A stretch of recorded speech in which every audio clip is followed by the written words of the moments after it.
welcome you all for this digital meeting of our Rainbow Club. We are meeting after a long time, but because of some reasons, we could not conduct the meeting. And I welcome all the members and our today's guest, Rohit Kulkarni, son of Dr. Prasad and our past member Smita Kulkarni. Welcome, Rohit. Hello. Hello. Thank you for having me here. आज का एक programme start करते हैं, उसके पहले छोटी सी गणेश वंदना from Smita Kulkarni. वो बहुत अच्छी तरह से गाते हैं. एक स्मॉल छोटा सा हम अपॉर्चुनिटी मिस नहीं करेंगे.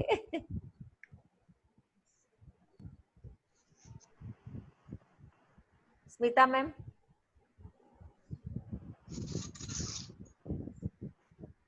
गजानना श्री गणराया आधिवंदो तुझ मोरया. गजानना श्री गणराया आधिवंदो तुझ मोरया. मंगलमूर्ती श्री गणनायक आधिवंदो तुझ मोरया. गजानना श्री गणराया आधिवंदो तुझ मोरया. धन्यवाद. Thank you. ठीक है, आज हम लोग बड़े ही उत्साहित हैं क्योंकि आज हमारे क्लब में जो सेलेब है वो हमारे अपने ही हैं, हमारे farmer members doctor Smita Kulkarni ma'am और प्रसाद कुलकर्णी सर के बेटे रोहित कुलकर्णी. इन्होंने बड़े ही esteemed prestigious BITS Pilani college से इंजीनियरिंग कंप्लीट की है. उसके बाद ये काफी प्रतिभाशाली अभिनेता है, ये तबला वादक भी है. He was head of publicity department in his college. Then he has immense leadership qualities. He has got many research papers to his name, and he is a fitness freak. तो आज हम इस क्वालिटी के बारे में इनके बात करेंगे और उससे हम कितना बेनिफिट हो सकता है ये आज हम देखेंगे. So hi Rohit, and we welcome you to our club meeting. Thanks for accepting the invitation. Hello everyone. Thanks for Rotary Club Jalna Rainbow for having me here. बहुत शुक्रिया. So Rohit, तुम खुद इतने फिट हो. Please tell me what does fitness mean to you and how important it is according to you. Fitness मेरे लिए is like a way of life. मतलब एक मेरे लाइफ का एक हिस्सा ही है वो. तो मतलब ऐसा नहीं कि मैं अगर इतने टाइम कर लूँ तो फिर मैं रुक जाऊंगा या फिर मैं कुछ ये कर लूँगा. तो ये मेरे डेली रूटीन में ही एक हिस्सा है जिसे मैं रेगुलरली रिलीजियसली फॉलो करता हूँ. और मैं आशा करता हूँ कि लोग भी फिटनेस को एक लाइफस्टाइल मानेंगे, ना कि जस्ट हॉबी जो वो पिकअप कर लें और फिर कुछ टाइम बाद उन्हें लगे कि मुझे सूट नहीं कर रहा है तो उसे चेंज कर लें. तो मेरे लिए मेरा यही मानना है कि फिटनेस लाइफ में बहुत इंपॉर्टेंट रोल प्ले करता है क्योंकि वो आपका एक इम्यूनिटी बूस्टर है. And not only immunity booster as physically but आपकी मेंटल हेल्थ को भी बहुत ही बेनिफिट होता है फिटनेस के जर्नी पर आप जाएंगे तो. और इन जनरल फिटनेस में अगर आप जाते हैं तो आपको बहुत लाइफ में अच्छा ही होगा. जैसे आपको कॉन्फिडेंस ज़्यादा होगा, आपकी स्ट्रेंथ बढ़ेगी, आप दिन ब दिन के कामों में बहुत अच्छे से परफॉर्म कर पाएंगे, आपका जो हैप्पीनेस क्वोशंट होगा वो ज़्यादा बेटर होगा. तो मानता हूँ कि फिटनेस मतलब सबके लाइफ का एक हिस्सा होना चाहिए और जिसे मैं भी अपनी लाइफ का हिस्सा ही मानता हूँ. राइट. लेकिन रोहित, तुम तो इंजीनियर हो, फिर ये फिटनेस का भूत कैसे सवार हुआ? एक्चुअली ये बहुत ही थोड़ी ऐसी अप एंड डाउन वाली स्टोरी है. तो मैं एक्चुअली बचपन से काफ़ी एक्टिव था ऐसे स्पोर्ट्स में और फिर मैं जिम्नास्टिक्स वगैरह भी करता था. तो मुझे लगता है वहाँ से ही मुझे एक एक्टिव लाइफ की तरफ जो अट्रैक्शन होता है वो डेवलप हुआ. और फिर मैं 9th में, मेरे ख्याल से 9th या 8th में मुझे बॉडी बिल्डिंग या फिजिक बिल्डिंग का बहुत इंटरेस्ट आया क्योंकि मैं टीवी पे देखता था हॉलीवुड मूवीज़ में जो एक्टर्स थे सबकी बहुत अच्छी बॉडी होती थी, फिजिक अच्छी होती थी. और उस टाइम हमारे बॉलीवुड में इतना कुछ क्रेज नहीं था. तो मैं उनको देख के बहुत अट्रैक्टेड होता था और मुझे लगता था कि मुझे भी ऐसा दिखना है. और मेरा primary intention of going to fitness was कि मुझ पर कपड़े अच्छे दिखने चाहिए. तो this was my starting point. और फिर यहाँ से फिर मैं सोचता था कि चलो मैं पुशअप्स करूंगा रोज तो अच्छा हो जाएगा. और फिर ऐसे करते करते फिर मैं 11th 12th में पुणे चला गया. वहाँ पे मैंने फर्स्ट टाइम जिम ज्वाइन किया तो वहाँ से फिर थोड़ा सा एक्सपोजर मिला मुझे कि क्या होती है एक्सरसाइज और कैसे ट्रेनिंग करते हैं. बट दिस वाज मतलब ये थोड़ा सा फोकस नहीं था क्योंकि 11th में पढ़ाई वगैरह बहुत उसका टेंशन होता था. फिर उस ड्यूरेशन में 11th-12th और जो मैंने एक साल ड्रॉप लिया उसमें काफ़ी मेरी हेल्थ ने सफ़र किया. मैं बहुत अनफिट हो गया था, चबी हो गया था, मेरी बहुत सेडेंटरी लाइफ हो गई थी. तो जब मैं कॉलेज में गया तो मुझे एक फ्रीडम सा मिल गया कि एक्सप्लोर करने के लिए कि चलो देखते हैं फिटनेस क्या है, जिम में कैसे एक्सरसाइज करते हैं. और उसी ड्यूरेशन में मैंने बहुत से वीडियोस देखना शुरू किया, बहुत पढ़ना शुरू किया, रिसर्च करना शुरू किया. और ऐसे ही फिर 4 साल के ड्यूरेशन में कॉलेज के ऐसे ही नई नई चीज़ें सीखते हुए और नए नए एक्सरसाइजेज, नए नए कॉन्सेप्ट एक्सप्लोर करते हुए फिर आगे ऐसे इंजीनियरिंग साइड बाय साइड चल ही रहा था. तो और ये भी साइड बाय साइड ऐसे में मेरा इंटरेस्ट उस तरफ डेल्व हुआ. हे लोकांना सांगण्यासाठी ठीक आहे, इन्स्पिरेशन वगैरे, पण तिकडे बीट्स पिलानीला कोणी प्रेरणा वगैरे होती का? असं काही नव्हतं. असं म्हणजे खूप चांगली स्टोरी झाली असती बट अनफॉर्च्युनेटली काही नव्हतं. मला स्वतःहूनच चालू होतं. आणखी एक गोष्ट विचारायची होती की लोकांना एक्सरसाइज करणं म्हणजे चालणं, फिरणं किंवा योगा वगैरे वाटतं आणि वेट ट्रेनिंग हे किती इम्पॉर्टंट आहे आणि ती कशी सुरू करायची? मुळात काय इम्पॉर्टंट आहे वेट ट्रेनिंग? ऍक्च्युली हे जे वॉकिंग आणि योगा वगैरे आहेत ते पण बऱ्यापैकी चांगले एक्सरसाइजेस आहेत. तर त्याच्याने तुमची बॉडी एका ऍक्टिव्ह स्टेटमध्ये राहते, तुम्ही मुवमेंट करत असता, तर ते बॉडीला हेल्पच करतं. बट ते तुम्हाला फक्त एका सर्टन लेवलपर्यंत रीच करू शकतं. तर वेट ट्रेनिंगचा जो गोल आहे, वेट ट्रेनिंग तुमच्या बॉडीला रेजिस्टन्सच्या अगेन्स्ट ट्रेन करायला हेल्प करतं. म्हणजे तुम्ही एका फोर्सच्या अगेन्स्ट वर्क करताय. तर जेव्हा तुम्ही वेट ट्रेनिंग आपल्या रोजच्या एक्सरसाइजमध्ये पुट करता तेव्हा तुम्ही आपल्या मसल्सला चॅलेंज करताय, तेव्हा तुम्ही त्यांना वाढवायसाठी स्टिम्युलेट करताय. तर वेट ट्रेनिंग ऍक्च्युली इज पण खूप इम्पॉर्टंट पार्ट आहे फिटनेसचा, कारण की वेट ट्रेनिंग शिवाय तुम्हाला तुमच्या मसल्सला ती चाल लागणार नाही ज्यांनी ते ग्रो होतात. तर तुम्ही एक्सरसाइज केली, तुम्ही कार्डिओवॅस्क्युलर एक्सरसाइज केली, स्विमिंग सगळं केलं तर त्यांनी तुमची बॉडी फिट राहील, तुम्ही एका फिट स्टेटमध्ये राहाल. बट तुमच्या मसल्सला जी ग्रोथ तुम्हाला जर पाहिजे असेल, तुम्हाला जे स्ट्रेंथ मध्ये ग्रोथ पाहिजे असेल तर ती करण्यासाठी तुम्हाला वेट ट्रेनिंगचा उपयोग करावाच लागेल. Some way or the other weight training should be a part of your workout routine. Okay Rohit, पण आय एम अ वुमन, तर आम्ही पण वेट ट्रेनिंग करू शकतो का? म्हणजे weight training is related to the muscular and macho body, तो can we weight train ourselves?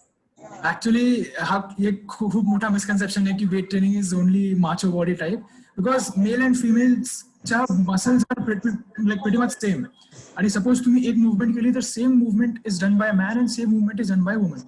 तर विमेननी वेट ट्रेनिंग करणं काही प्रॉब्लेम नाहीये. ऍक्च्युली याचा सगळ्यात मोठा जो मी स्टिग्मा असा ऐकलाय तो असतो वुमेनकडनं की it will make them look bulkier, त्यांचे मसल्स खूप बल्की होतील. हा, त्यांचा फिजिकल थोडासा फॉर्म रिझेंबल करेल मेल फिजिकचा. तर ऍक्च्युली असं काही नसतं. तर तुम्ही ज्या पद्धतीने ट्रेन करतात आणि तुमच्या बॉडीचे जे प्रपोर्शन आहेत त्या प्रपोर्शन मध्येच तुमची मसल डेव्हलपमेंट होईल. So if a women does weight training regularly तर त्यांच्याच लाईफमध्ये म्हणजे फिजिकल काय म्हणतात त्याला स्ट्रेंथ मध्ये डेव्हलपमेंट होईल, त्यांच्या normal day to day activities मध्ये त्यांना स्ट्रॉंगर फील होईल. म्हणजे आणि जे मसल्स ग्रो होतील ते प्रपोर्शनेटली ग्रो होतील आणि डिस्प्रपोर्शनेटली और बल्कीनेस असा वाटतो तो असं काही वाटणार नाही. तर I would recommend and I would मी तर बिलकुल चांगलं वाटेल मला बघताना की जर if women go more into weight training rather than simply cardio exercises and all. Thank you. आणि वेट ट्रेनिंग मध्ये खूप सारं सायन्स आहे. म्हणजे आपण एकाच एक पद्धतीने व्यायाम करून किंवा हे अचीव्ह नाही करू शकत. तर त्याच्याबद्दल काय सांगशील? तुला बरंच वाचावं लागलं असेल मसल्स बद्दल आणि त्याच्या फिजिओलॉजी बद्दल आणि बाकी गोष्टींबद्दल. तुझा एक व्हिडिओ पाहिला आम्ही, त्याच्यात असं वाटतं तू बराचसा रिसर्च केलाय त्याच्यावर. हा, तर ऍक्च्युली हे सगळं जे आहे ते मी असंच युट्यूबवर एक्सप्लोर करताना किंवा ऑनलाईन विकिपीडिया वगैरे वाचतानाच जाणवलंय. तर नेसेसरी नाही की तुम्हाला इन डेप्थ नॉलेज पाहिजे एक्सरसाइजेसचं. जर तुम्ही जस्ट स्टार्ट करत आहात, जस्ट तुम्ही बिगिन करत आहात, तर इव्हन रॅन्डमली गुगलवर सर्च केलं बिगिनर्स वर्कआउट आणि कुठलाही फॉलो केला तरी तुम्हाला फायदाच होईल. आणि मी रेकमेंड करेन की तुम्ही फक्त स्टार्ट करा. जसं हळूहळू तुम्ही वर्कआउट करणार, तुम्ही वेगवेगळे एक्सरसाइज ट्राय करणार, मग तुम्हाला समजेल की कुठली एक्सरसाइज कुठे बेनिफिट करते. और मग तुम्हाला स्वतःला वाटेल की एक्सप्लोर की ह्या एक्सरसाइजनी कुठले मसल्स हिट होतात. तर मी पण ऍक्च्युली असंच एक्सप्लोर करणं सुरू केलं होतं की ही नवीन एक्सरसाइज वाटते, बघू हिनी काय फायदा होतो. मग ते ट्राय केल्यावर मग फील झालं की अच्छा ही एक्सरसाइज ह्या मसलला टार्गेट करते, ही मसल चुकीची टार्गेट होतीये और नाही होते. तर त्याप्रमाणे एक्सप्लोर करूनच तुम्हाला जो नॉलेज आहे मसल्सचं ते गेन होईल. आणि ॲज सच रेकमेंड नाही करत मी की एकदम थरो नॉलेज पाहिजे की हे मसल्स इकडे आहेत तिकडे आहेत. इन जनरल तुम्ही जस्ट एक्सप्लोर केलं, तुम्ही जस्ट ट्राय केलं स्वतःहून, तर it is more than enough. Hi Rohit Dada, I am Aditya Deshpande. I have a question. What Hi Aditya. all exercises will you recommend for kids? Recommend for kids? Yes.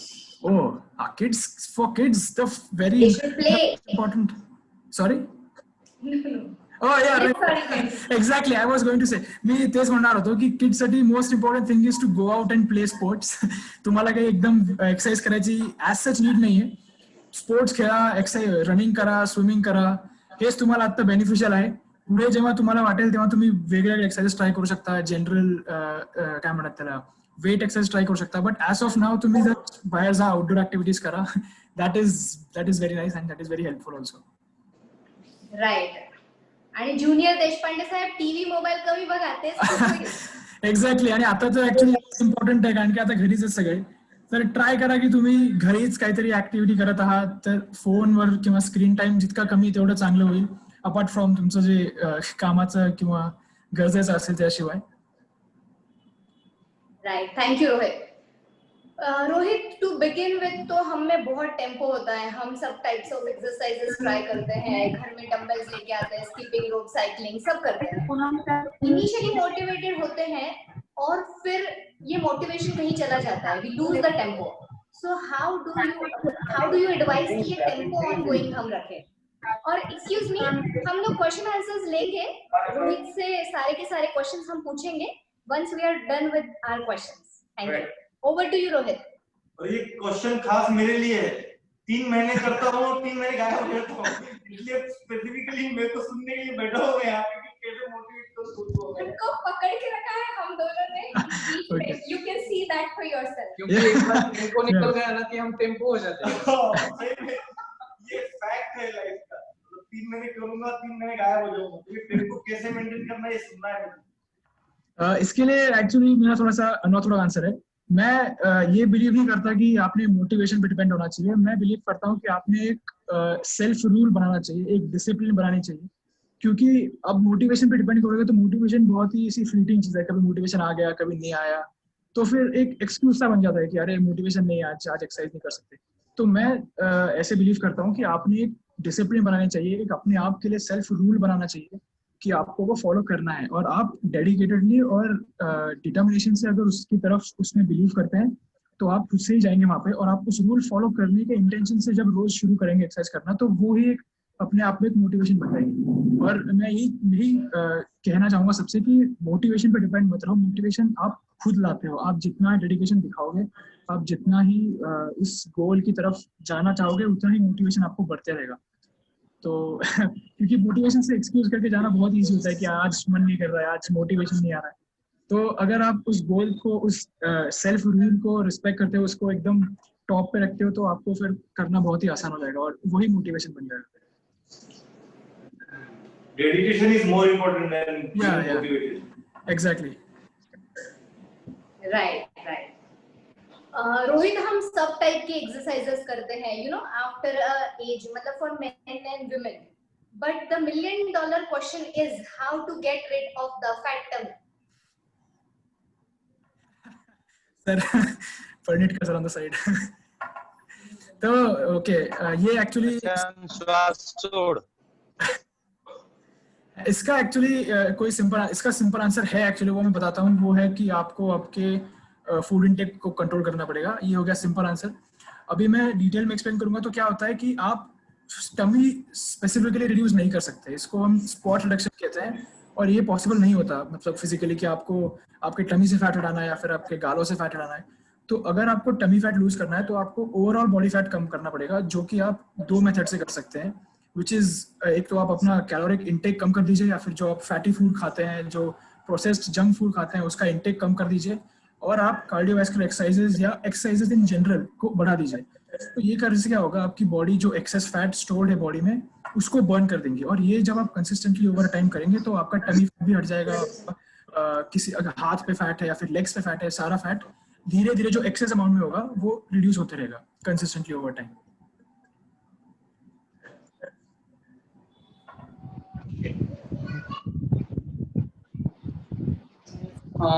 आणखी एक प्रश्न होता की आता सध्या बऱ्याचशा ऑनलाईन आपल्याला गोष्टी अवेलेबल आहेत, म्हणजे काही ऍप्स आहेत, तर त्याच्यातलं काय पाहावं आणि काय पाहू नये आणि काय खरं आहे आणि काय खोटं आहे ते नाही कळत. म्हणजे तू काय एखादं ऍप रेकमेंड करशील? तुझे व्हिडिओज तर खूप युजफुल होते, म्हणजे ते पाहिलेत आम्ही, पण या व्यतिरिक्त जर काही असं तुला वाटत असेल की हे ऍप युजफुल आहे तर ते फॉलो करता. ॲज सच असं काही ॲप मला वाटत नाही जो युजफुल नाही आहे. म्हणजे सगळे ॲप्सचा वेगळा वेगळा फीचर आहे, काही हे ट्रेन करतात. तर तुम्ही कुठलाही एक ॲप घेतला तर, आणि जे workout app specifically workout apps जे असतील ते तुम्ही रॅन्डमली कुठले घेऊन फॉलो जरी केले तरी तुम्हाला एक स्टार्ट मिळेल. आणि मी एक ॲप जो यूज करतो तो वर्कआउट ॲप नाही आहे, तो actually a nutrition tracking app which is called MyFitnessPal. तर सगळ्यांनी ऐकलं, बऱ्याचशा लोकांनी ऐकलं असेल. तर हा ॲक्च्युली मी माय फिटनेस पॅल, तर हा जो ॲप आहे हा मी स्पेसिफिकली फूड ट्रॅक करण्यासाठी यूज करतो. म्हणजे हा वर्कआउटसाठी नाही, बट तुम्ही काय खाताय, तुम्ही त्याचं किती कॅलरीज कन्झ्युम करताय ह्यासाठी मी यूज करतो. आणि वर्कआउटसाठी तुम्ही कुठलाही ॲप घेतला तरी तुम्हाला एक ॲटलीस्ट स्टार्ट मिळेल एक्सरसाइज करायला, की अच्छा हे अशी एक्सरसाइज असते. आणि ओव्हर द टाइम जसं मी म्हणालो एक्सरसाइज बद्दल तुम्हाला एक आयडिया लागेल की कुठली एक्सरसाइज तुम्हाला सूट करते, कुठला वर्कआउट तुम्हाला सूट करतो. त्याप्रमाणे तुम्ही आपले ॲप्स किंवा तुमचे जे रिसोर्सेस आहेत त्याला रेफर करू शकता. Hello, Aditya again. Rohit Dada, we like your channel very much. When will the next video will be coming? Soon, very soon. Actually, I am a little bit busy right now with different work. So, चालू है, it is slowly progressing, but soon. यही. आदित्य के साथ हम लोग भी राह देख रहे हैं अगले वीडियो आएगा जल्दी, अभी चल ही रहा है उसमें, लेकिन थोड़ा टाइम कम मिल पा रहा है, तो मैं भी खुद ही कोशिश कर रहा हूँ कि जल्दी आ जाए. बट हाँ, जरूर जल्दी से लाने का ट्राई करूंगा मैं. डेफिनेटली. तो रोहित, अब जैसे कि मैंने आपसे जाना कि हम लोग भी वेट ट्रेनिंग कर सकते हैं, और अभी if we decide, all of us decide कि we have to do weight training, हमें वेट ट्रेनिंग करना है, पर हमारे पास टाइम नहीं है, हर एक के बिजी शेड्यूल्स है, अभी कोरोना स्केयर है तो we can not go to gym, so can we weight train at homes? या मतलब आप वेट ट्रेनिंग आप आपकी बॉडी के साथ भी कर सकते हो, बॉडी वेट के साथ.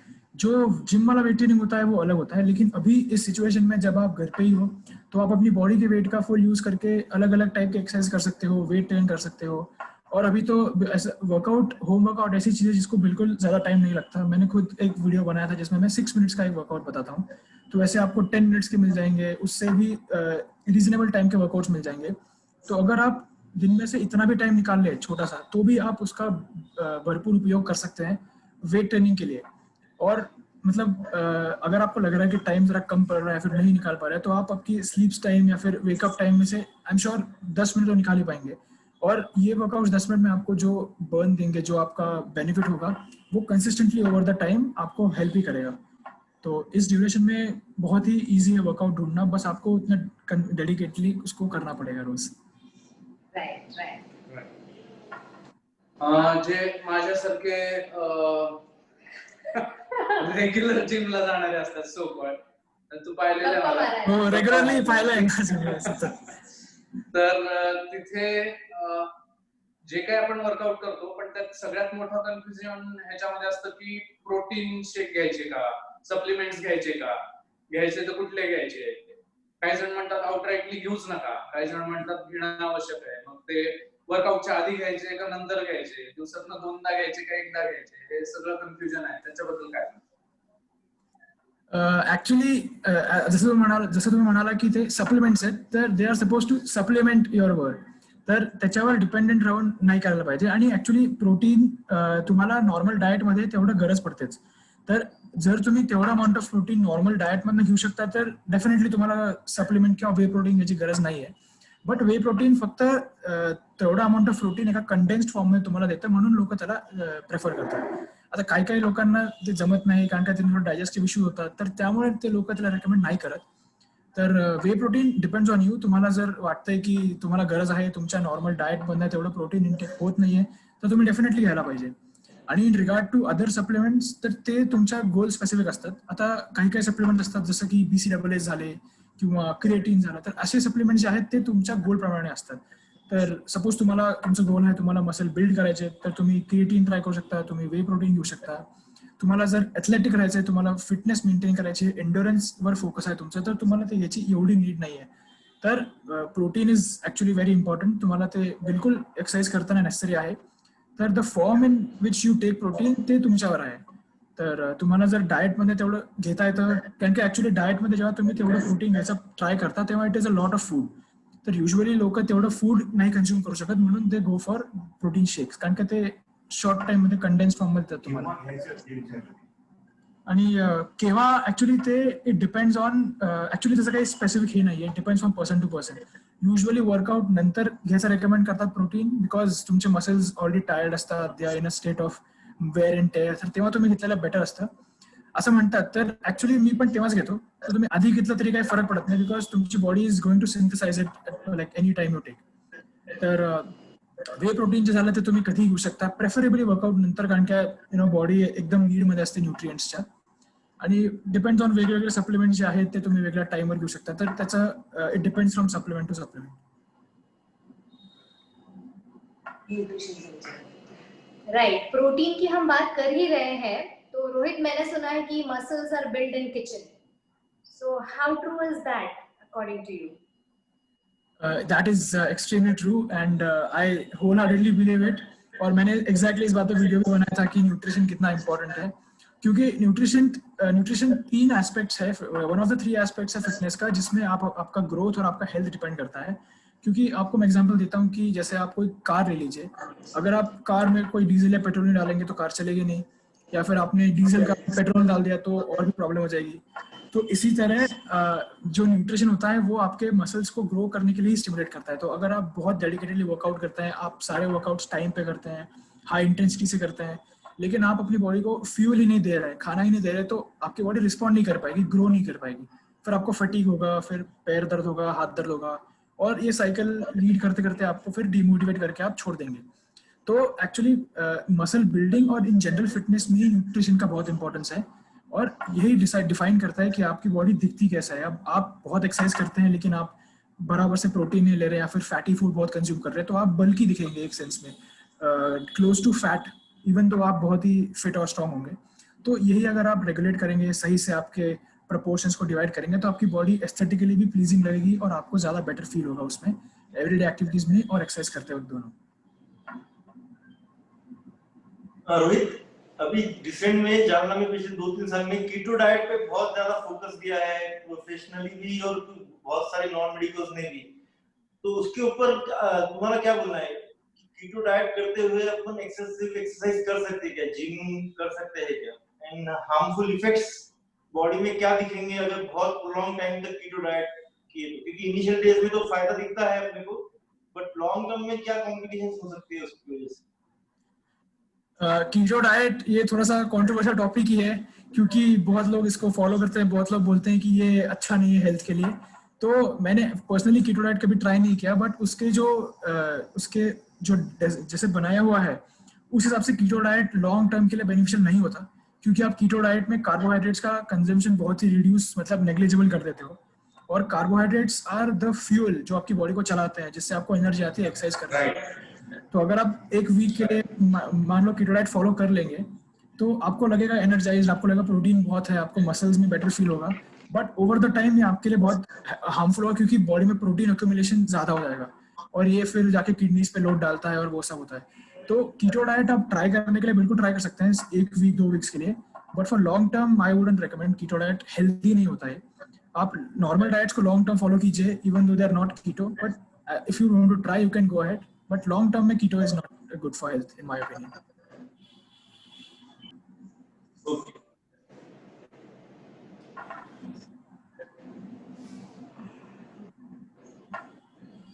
हाँ रोहित, सुनाई दे रहा है तुम्हें? हाँ. मुझे फैटी चीजें पसंद है समझिए, पर मुझे डर लगता है कि फैट थोड़ा भी अगर मैं खाऊंगी तो मैं मोटी हो जाऊंगी. तो क्या ये सही है मेरा डाउट? नहीं नहीं, ये मतलब पार्शियली ट्रू है ये, क्योंकि फैट्स हम हमारे लिए नहीं पूछ रहे, हम बाकी लोगों के लिए पूछ रहे मालूम है उसको। नहीं, तो ये बिल्कुल गलत नहीं, आप बिल्कुल फैट खा सकते हैं। मतलब अगर इतना ही स्ट्रिक्टली डाइट करना तो फिर खाने का मजा ही नहीं होगा ना। तो फैटी फूड आप बिल्कुल खा सकते हैं, बट प्रॉब्लम तब होती है जब आप एक्सेस में फैट खाते हैं, क्योंकि फैट एक तो बॉडी का बहुत इंपॉर्टेंट एस्पेक्ट होता है। आपकी बॉडी को अलग अलग टाइप से वो ऑर्गन्स को गर्म रखता है, सेफ रखता है। हार्मोनल बैलेंस भी बहुत रेगुलेट होता है फैट से। तो अगर आप एक्सेसिव फैट्स खाते हैं और प्रोसेस्ड फूड्स में जो फैट्स होता है वो आप ज़्यादा खाते हैं, तो आपको फिर लॉन्ग टर्म में इससे बहुत ही हेल्थ इशू हो सकते हैं। अब जो नेचुरल फैट जो हमारे घर के प्रोडक्ट्स में होता है, जैसे घी में होता है या फिर डेयरी में होता है, तो वो फैट एक्चुअली हेल्थ के लिए अच्छा होता है। और आप बिल्कुल आप प्रोसेस्ड फैट भी खा सकते हैं, बट उसको एक मॉडरेशन में, एक्चुअली मिनिमल, जितना कम खा सके उतना अच्छा होता है, क्योंकि लॉन्ग टर्म में उसका थोड़े से डेट्रीमेंटल इफेक्ट्स हो सकते हैं, रिस्क होती है। तो आप बिल्कुल फैटी प्रोडक्ट्स खा सकते हैं, बस एक मॉडरेशन में। ओके, और फैट सोल्यूबल विटामिन्स का भी वही सोर्स है, अगर हम फैट छोड़ देंगे तो फैट सोल्यूबल विटामिन्स भी नहीं मिलेंगे। हाँ वही, और फिर उनका यूज नहीं होगा आपके माइक्रोज में। राइट। रोहित, क्या एक ही टाइप का एक्सरसाइज करना जरूरी है? मतलब कभी हम साइकिलिंग, कभी योगा, कभी वेट ट्रेनिंग, ऐसे क्या हम ये कॉम्प्लीमेंट अलग अलग एक्सरसाइज कर सकते हैं, और क्या ये कॉम्प्लीमेंट्री होता है? हाँ बिल्कुल, एक्चुअली ऐसे ही करना चाहिए, क्योंकि अगर आप बस एक ही टाइप की एक्सरसाइज करेंगे तो आपकी बॉडी उसी टाइप की एक्सरसाइज के लिए ट्यून हो जाएगी। फिर आप कुछ चेंज करेंगे तो आपको फिर फटीग होगा या फिर आपके मसल एक्सरसाइज नहीं कर पाएंगे। तो जितना आप मिक्स एंड मैच करते रहेंगे, जितने नए एवेन्यूज ट्राई कर देंगे, उतना बेनिफिट ही होगा। तो आपने एक दिन एक्सरसाइज कर ली, फिर अगले दिन स्विमिंग किया, फिर वेट ट्रेनिंग के साथ साथ चली रही है, तो ऐसे ही करने से ही सारे एक्सरसाइज का एक्यूमुलेशन होकर ही एक अच्छा सा एक आपका फिट फिजिक बनेगा। तो बिल्कुल सारे एक्सरसाइज ट्राई करने चाहिए, स्पोर्ट्स भी ट्राई करने, स्पोर्ट्स भी खेलने ही चाहिए उतने ही फ्रीक्वेंसी में। तो यही सब सारी चीजें का अच्छा एक अमालगमेशन अच्छा होता है। येस। रोहित, ऍक्च्युली हे सगळ्यांना माहिती आहे की हे काही रॉकेट सायन्स नाहीये. आपल्याला वेट कमी करायचं आहे तर कन्झम्पशन कमी केलं आणि एक्सपेंडिचर वाढवलं की आपोआप कमी होतं. पण मग त्याच्यासाठी बाकी प्रोसेस खूप तुला माहितीच आहे की बीएमआर कॅल्क्युलेट करतात, मायक्रो आणि मॅक्रो लेवलवर तुम्ही काय खाता ते मोजतात. म्हणजे ते कसं करता तुम्ही आणि how one should decide this as a layman, काय करायला पाहिजे आणि कसं केलं पाहिजे? Actually general tips. Sorry, general tips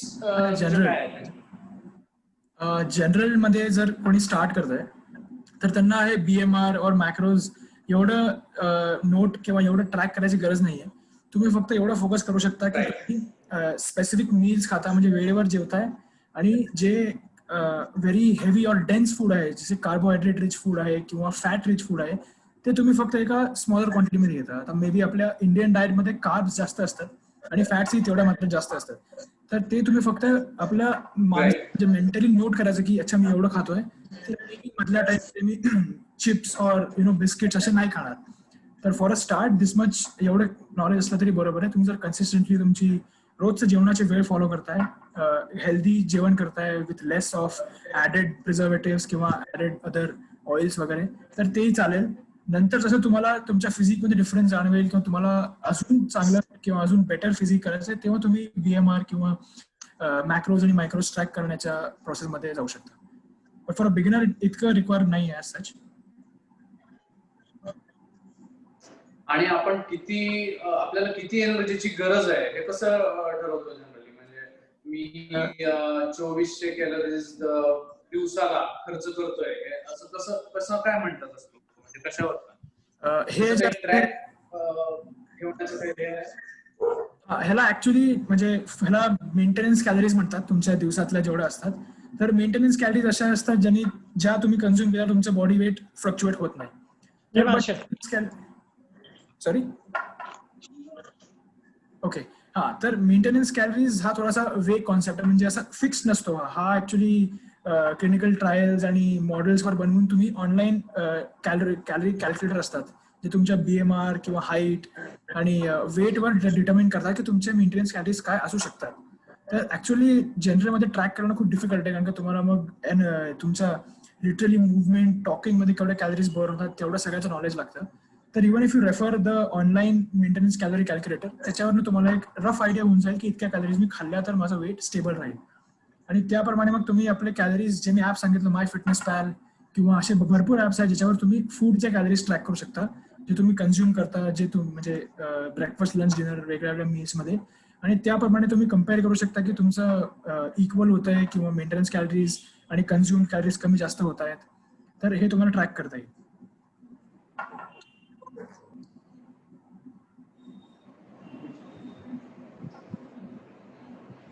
आणखी कोणाला काही प्रश्न असतील तर विचारू शकता.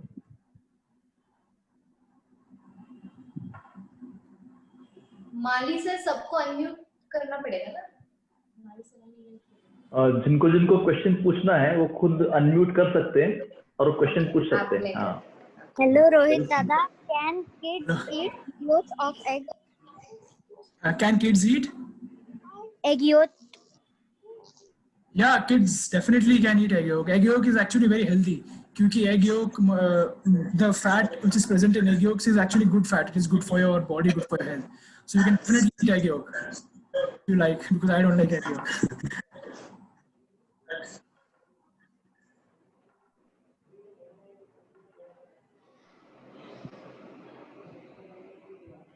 Rohit, one question. आणि सर, तुमचा काही प्रश्न? नहीं, right now. Yes, ma'am.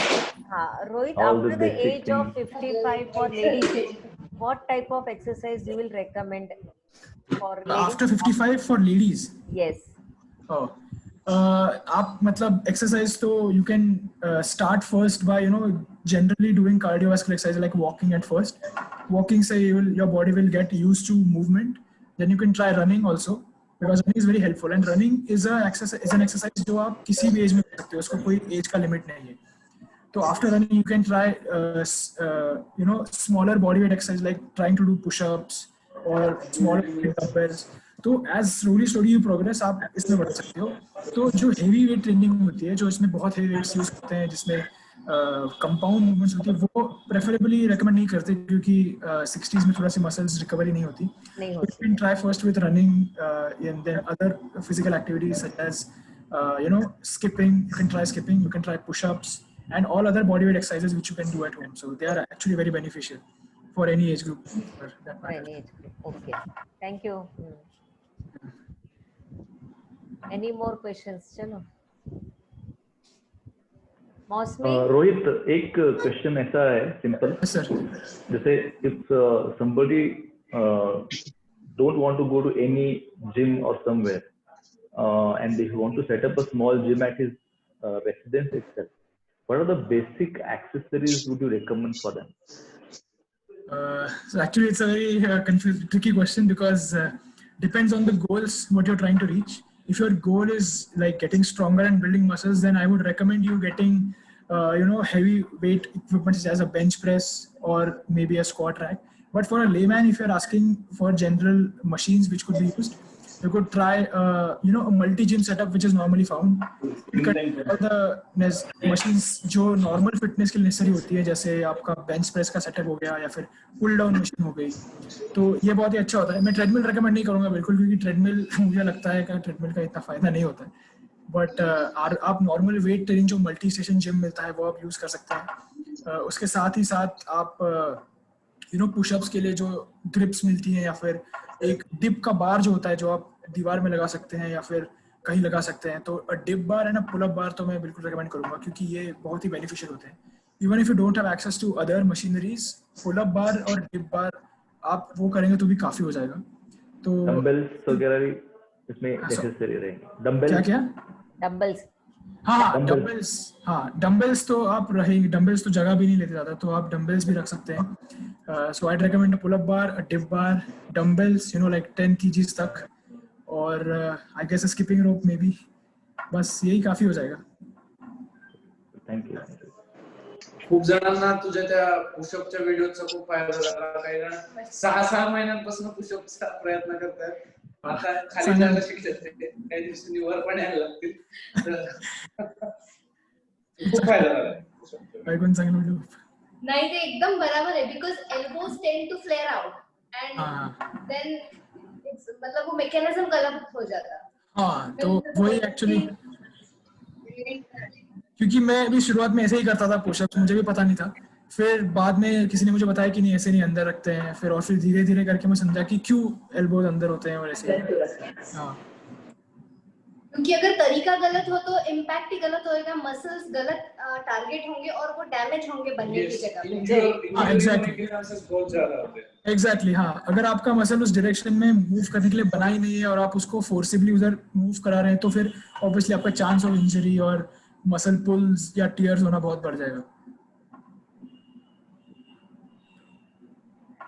Right. आता एकदम एंटरटेनिंग सेशन होतंय आणि एंटरटेनिंग नाही, इन्फॉर्मेटिव्ह पण होतं. एंटरटेनिंग याच्यासाठी की बऱ्याचशा गोष्टी माहित होत्या आम्हाला, पण बाकी लोकांना सुद्धा याच्यातनं बराच फायदा झालेला आहे. कोणीतरी मोटिवेट होईल असं आम्ही विचार करतोय. माझा इथूनच होप आहे. डेडिकेटेड. Dedicate right. मला तर नुसतं ऐकूनच असे बायसेप्स